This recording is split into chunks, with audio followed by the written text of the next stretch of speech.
दारुल-हुकूमत मुज़फ़्फ़रगढ़ में का माहौल खुशगवार है। हमारे जवान हेलीकॉप्टर हादसे में शहीद हो गए हैं। उनके आखिरी रस्मात हैं, जनाज़ा नमाज़ अदा की जा रही है,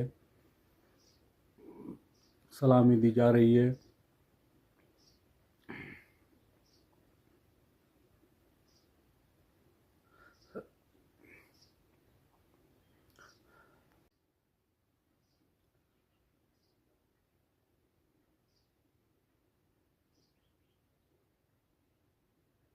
हमारे जवान शहीद हो गए हैं। अल्लाहु अकबर।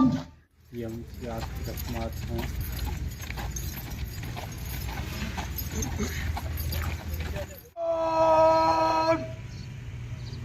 सामने रख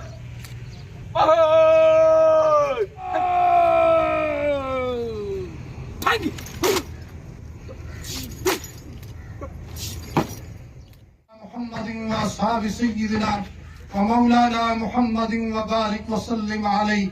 अल्लाहुम्मा इग़फिर लि जमीइल मुमिनीन वल मुमिनात